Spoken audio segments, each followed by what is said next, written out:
সাবধানে জুতোটা বাঁচিয়ে বাঁচিয়ে চলো, নয়তো জুতোটা ভিজে গেলে সারাটা দিন ভেজা জুতোয় থাকতে হবে।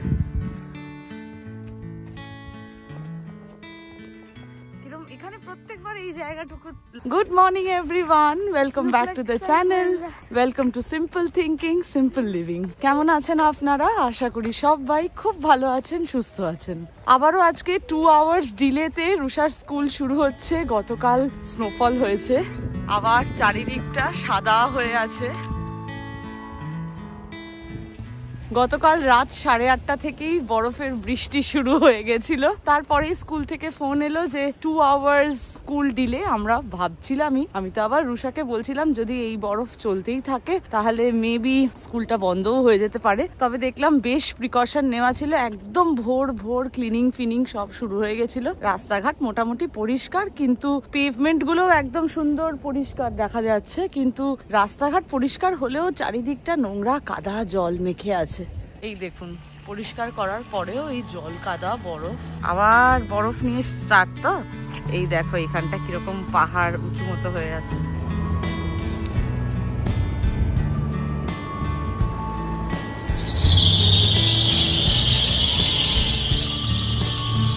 আজকে পার্কিং এ গাড়িও বেশি। ইউজুয়ালি এই সময়টাতে পার্কিং একদম খালি থাকে। বরফটা বাড়ির ভেতর থেকেই দেখতে ভাল লাগে। কার আর ভাল লাগে বাইরে বেরিয়ে গাড়ি পরিষ্কার করে গাড়ি নিয়ে অফিস যেতে? বেশিরভাগ গাড়ি এখন পার্কিং এই আছে। যারা অফিস রেগুলারলি যায় তারাও আজকে ওয়ার্ক ফ্রম হোমই করছে। যাদের খুবই প্রয়োজন অফিস যাওয়া মাস্ট, তারাই একমাত্র এই বরফের মধ্যে বেরিয়েছে অফিসের জন্য। বাকি সব কম্বল মুড়ি দিয়ে ল্যাপটপ কোলে নিয়ে আরামে অফিস সারছে।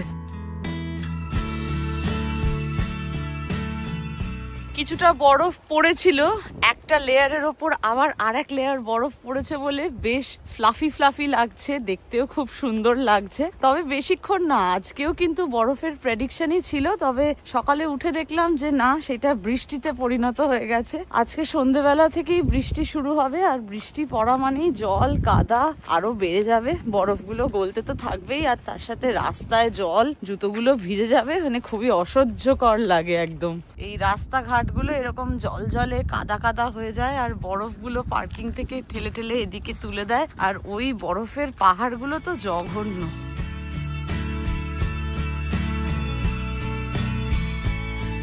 ভাজলে বড় তেল ছেটে, তাই বড় কড়াইয়েই রুই মাছ ভাজতে বসিয়ে দিয়েছি। রুই মাছ করতে একদম ইচ্ছা করে না ওই আঁশ ছাড়িয়ে আবার। যাই হোক, যখনই রুই মাছ বানাই বেশ 9 পিস বা 12 পিস একসাথে বানিয়ে নিয়ে বাটি বাটি করে ভাগ করে রাখি, তাহলে অ্যাটলিস্ট 4 বেলার মাছের ঝোলটা রেডি হয়ে যায়। আজকে জুকিনি, আলু, পেঁয়াজ আর রসুন এই দিয়ে ঝোলটা করব। তেলের মধ্যে কোনো ফোড়ন দেব না, ডিরেক্টলি পেঁয়াজ, রসুন, আলু আর জুকিনি একসাথেই ভাজবো। ভেজে চটজলদি ঝোল বানিয়ে নেব। রাত্রিবেলার জন্য বেগুন ভর্তা আর রুটি বানাবো। দুটো বড় বড় বেগুন আছে, দেখে তো মনে হচ্ছে বেশ ভালো কোয়ালিটির। তেলের মধ্যে পেঁয়াজ, রসুন, আলু অল্প একটু সময়ের জন্য ভেজে নেব। তারপর জুকিনিটা অ্যাড করব, কারণ পরে জল ছাড়বে। জুকিনি বেশি সময় লাগে না নরম হতে। অল্প সময়ের জন্য ভেজে নিয়ে বড় করে কেটে রাখা জুকিনি গুলোও অ্যাড করে দিলাম। অল্প একটু হলুদ গুঁড়োও দিয়ে দিলাম। আবার কিছুক্ষণ ভেজে নেব। ফ্লেমটা হাই টু মিডিয়াম রেখেছি। জুকিনিটা একটু ভেজে নিয়ে এইবার অ্যাড করে দিচ্ছি একটা ডুমো করে কেটে রাখা টমেটো আর 3টে চিড়ে রাখা কাঁচা লঙ্কা। অল্প একটু জিরে গুঁড়ো দিয়ে দিলাম, আর দিয়ে দিলাম অল্প একটু নুন, যাতে টমেটোটা তাড়াতাড়ি নরম হয়ে যায়। আর কিছু মশলা দেব না এই মাছের ঝোলটাতে। আর একটু কিছুক্ষণ কষাবো যাতে টমেটোটাও নরম হয় আর মশলাটাও কষে যায়। এইবার যতটা ঝোল লাগবে সেই পরিমাণে জল অ্যাড করে দেবো। একটু একটু করে জল অ্যাড করে দিচ্ছি। গরম জল অ্যাড করলে ভালো, আমি তো ঠান্ডা জল অ্যাড করছি, তাই অল্প করে অ্যাড করছি। ঝোলটা ফুটতে শুরু করেছে, এইবার ভেজে রাখা মাছগুলোও অ্যাড করে দিলাম। অল্প কিছুক্ষণ ফুটিয়ে নিয়ে মোটামুটি জুকিনিটা যেরকম নরম হয়েই গেছে, এই জন্যই আমি খোসাটা ছাড়াই না। খোসা ছাড়ালে না আরো তাড়াতাড়ি নরম হয়। এই দেখুন নরম হয়ে গেছে, আরো একটু নরম হলে বন্ধ করে দেবো। ফ্লেমটা মিডিয়ামে করে দিয়ে 5 মিনিট ঢেকে রান্না করে নেব। মাছের ঝোল রেডি, শুধু ভাতটা বসানো বাকি। এদিকে বেগুন ভর্তার জন্য বেগুনগুলো চিড়ে নিয়েছি, আর যা যা লাগবে ইনগ্রিডিয়েন্টস রেডি করে রেখেছি। ভাবলাম আগে স্নানটা সেরে নিয়ে তারপরেই বেগুনটা পোড়াতে, বা পোড়াই তো না, গ্যাসে এয়ার ফ্রায়ারে বসিয়ে দেবো, আর একদিকে ভাতও বসাবো। আসলে আজকে তাড়াহুড়ো করছি কারণ কয়েকদিন ধরেই গড়িমসি চলছে যে আজ করব কাল করব, শ্যাম্পু করব আর কি মাথায়। তো এখন আগে চলে যাই শ্যাম্পু করতে, কারণ এই ওয়েদারে না একদম ইচ্ছা করে না, কিছু করার নেই, শ্যাম্পু করবোই আজকে। তারপরে ওই ভাত বসানো, এয়ার ফ্রায়ারে বেগুন দেবো, এই করে করেই রুষা আসার তো টাইম হয়েই যাবে। আজকে আবার 2 ঘন্টা কম পেয়েছি, আর তার মধ্যে বাস স্টপে গেলে একটু আধটু গল্প গুজব তো চলেই। তো মোটামুটি কাজটা একটু দেরি করেই শুরু করেছি, বড় করে, ওই জন্য মাছের ঝোলটা বানিয়ে নিলাম। আর রুষার এই প্রত্যেক দিন বাসের সাথে কম্পিটিশন। কি তাড়াতাড়ি যা।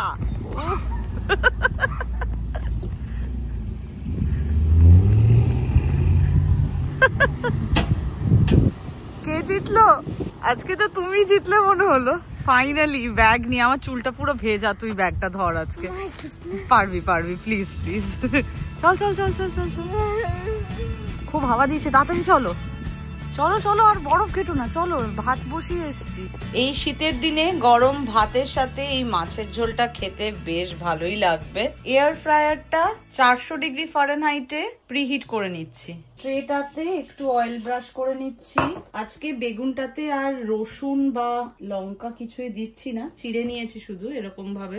2টো বেগুনই এদিক ওদিক করে চিড়ে নিয়েছি, অয়েল ব্রাশ করে দিচ্ছি ভালো করে।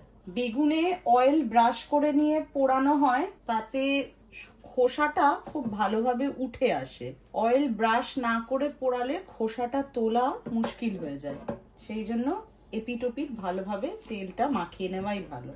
ব্যাস, এইবার আর কিছুই করণীয় নেই, 20 মিনিট লাগবে। শ্যাম্পু করে ভাতটা বসিয়েই বেরিয়ে গেছিলাম রুষাকে আনতে। 20 মিনিট লাগবে। 10 মিনিটের মাথায় টার্ন ফুড একটা অপশন আসেই, বেগুনটাকে জাস্ট একটু ঘুরিয়ে দেব। ভাতও এক্ষুনি নামবে, লাঞ্চটা করে ফেলি। একদম রেডি। একটা ছাড়িয়ে নিয়েছি বেগুন, এবার আর একটাও ছাড়িয়ে নেব। খুব ইজিলি খোসাটা উঠে যায়। এইবার এই বোটাটা কেটে বাদ দিয়ে দেব, এটার ক্ষেত্রেও তাই। এইটা ফেলে দেবো। এবার বেগুনটাকে খুব ভালো করে ছোট ছোট করে, খুব বেশি ম্যাশ না, মানে পিস করে কেটে নেব, খুব ইজিলি পিস হয়ে যাবে। আজকে একদম ধাবা স্টাইল বেগুন ভর্তা বানাবো। কড়াইও বসিয়ে দিয়েছি, আর হতে বেশিক্ষণ লাগবে না। বেগুন পোড়াও ভালো লাগে, যেটা গ্যাসে পুড়িয়ে করি, কিন্তু ওটা কড়াইয়ে নাড়ি না, ওটা একদম পুড়িয়ে মেখে, ওটাও একদিন আপনাদের সাথে শেয়ার করব কিরকম ভাবে বানাই। আসলে বেগুন ভর্তাটাই বেশি বানাই, বেগুন পোড়াটাতে এত গ্যাস নোংরা হয় না, তারপর আবার গ্যাস পরিষ্কার করতে ইচ্ছা করে না। দেখি কোনো একদিন করবো আবার বড় বেগুন নিয়ে এসে। ধাবা স্টাইল খাবার দাবার মানেই সর্ষের তেল, বেশ খানিকটা সর্ষের তেল অ্যাড করে দিলাম। তেলের মধ্যে দিয়ে দিচ্ছি গোটা জিরে। জিরেটা একটু গরম হওয়ার পর এইবার অ্যাড করে দিচ্ছি রসুন কুচি, আদা কুচি আর কাঁচা লঙ্কা কুচি। এবার কিছুক্ষণ তেলে নেড়ে নেব। আদাটা অপশনাল, না দিলেও হয়, তবে রসুনের পরিমাণটা কিন্তু বেশ ভালো যাবে। আদা রসুনটা একটু ভেজে নিয়েছি, এইবার পেঁয়াজ কুচি অ্যাড করে দিলাম। পেঁয়াজটা একদম গলিয়ে দেওয়ার প্রয়োজন নেই, অল্প কিছুক্ষণ ভাজা ভাজা হয়ে যখন কাঁচা গন্ধটা চলে যাবে, এইবার অ্যাড করে দিচ্ছি টমেটো কুচি, আর অল্প একটু ধনেপাতা কুচিও ওর সাথে দিয়ে দিলাম। বাকিটা পরে লাস্টে দেবো। এইবার যাচ্ছে গুঁড়ো মশলাগুলো। হলুদ গুঁড়ো, আমি ঝাল করি না বেশি, তাই কাশ্মীরি রেড চিলি পাউডার দিলাম, আর দিয়ে দিচ্ছি অল্প একটু ধনে গুঁড়ো। সবকিছু এবার ভালোভাবে মিশিয়ে নেব। মশলাটা বেশিক্ষণ গলানোর প্রয়োজন নেই, একটু ভাজা ভাজা হয়ে গেলে আর মশলার কাঁচা গন্ধটা চলে গেলে অ্যাড করে দেব বেগুনটা। রান্না প্রায় শেষেরই দিকে, ভালোভাবে বেগুনটা মিশিয়ে দেব। এইবার দিয়ে দেব স্বাদ মতো নুন, স্বাদটা ব্যালেন্স করার জন্য খুব সামান্য একটু চিনি। বাকি যেই ধনে পাতাটা রেখেছিলাম সেটা অ্যাড করে দিলাম। ভালোভাবে সবকিছু মিশিয়ে নিলাম। বেগুন ভর্তা ডান। 2 থেকে 3 মিনিট ঢাকা দিয়ে একটু রান্না করে নেব, যাতে পুরো ফ্লেভারটা বেগুনের মধ্যে ভালোভাবে ঢুকে যায়। আজকের জন্য রান্না শেষ। কয়েকটা বাসন পড়েছে, সেইগুলো মেজে নেব। রান্নাঘর তো পরিষ্কারই আছে। গুলো চলো, ওই কর, ব্যাস গেল তোর টাইম। কাজকর্ম সেরে আমি আর রুষা বেরিয়েছি, যাচ্ছি এখন একটা বেকিং এর ক্লাসে। আমরা দুজন রেজিস্টার করেছি। ওখানে আজকে শেখাবে ওয়াফল বানানো আর তার সাথে স্ট্রবেরি কম্পোট। দেখা যাক কিরকম হয়। এই ফার্স্ট টাইম আমরা কোনো বেকিং ক্লাস জয়েন করব।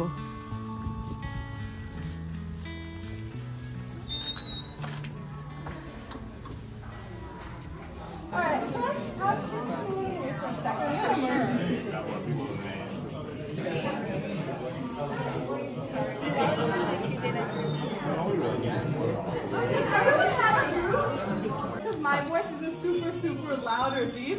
If we could be a little quiet just when I'm doing the instruction part. Has anyone made waffles before?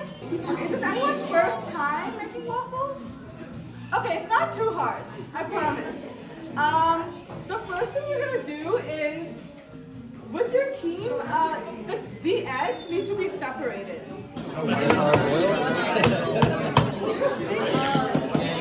বেশ কয়েকটা গ্রুপে ভাগ হয়ে গেছে। এই যে আমাদের গ্রুপ, এইখানে আমাদের ওয়াফল বানানো চলছে। জানি না শুনতে পাচ্ছেন কিনা, অনেক ভিড় আছে। Let Mama do it. Go ahead, Mama. You need to practice with this milk. Yes, you do. 5-6 জন করে এক একটা গ্রুপে আছে। আর ওই টেবিলটাতে আমাদের ইনস্ট্রাক্টর যে মেজারমেন্টগুলো বলে দিচ্ছে কোনটা কতটা দিতে হবে, সেই অনুযায়ী আমাদের ওয়াফল বানানো চলছে। It's the one in the cup.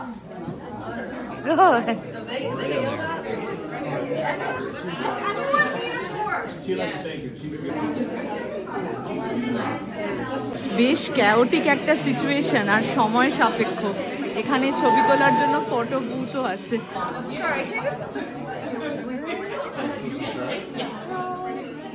Hand whisker বেশি নেই, ওই টেবিলটাতে হুইস্ক হচ্ছে।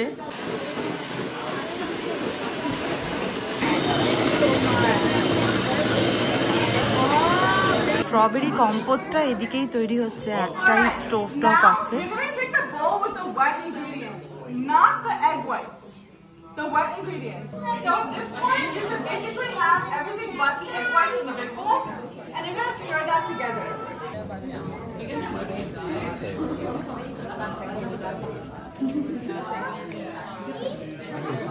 इसके बाद आपका टर्न है। हाँ, ये एक्चुअली हमारे ग्रुप में 7 पीपल है, तो लगेगा। और एक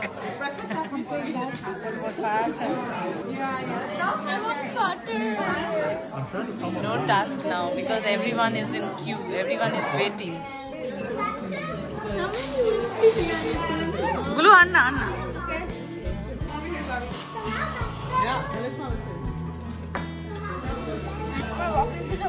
হ্যাঁ, ফাইনালি আমাদের ওয়াফল রেডি হয়ে গেছে। রুষা সুন্দর করে সাজিয়েছে। স্ট্রবেরি কম্পোটটা অবশ্য আমরা বানাইনি, এখানেই বানালো, আমাদেরকে দিয়েছে।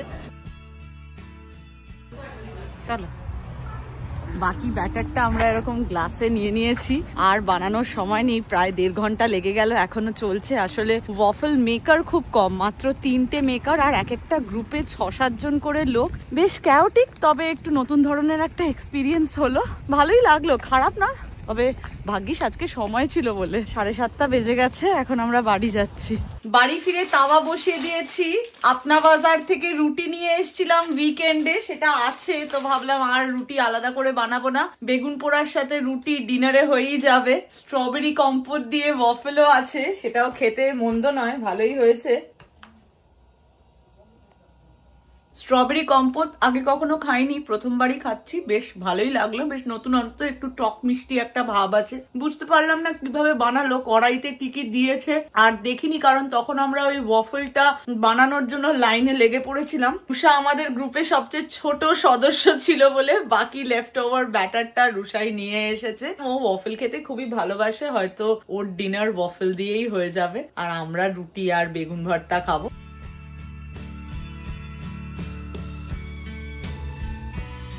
ডিনার রেডি করে নিয়েছি। এইদিকে ওয়াফেল গুলো ধীরে ধীরে বানানো চলছে। জানি না এই ব্যাটারটা দিয়ে মনে হচ্ছে 4টে ওয়াফেল হবে টোটাল। আমাদের কাছে তো হার্ট শেপ ওয়াফেল মেকার নেই, গোলটা আছে, গোলটাতেই বানাচ্ছি।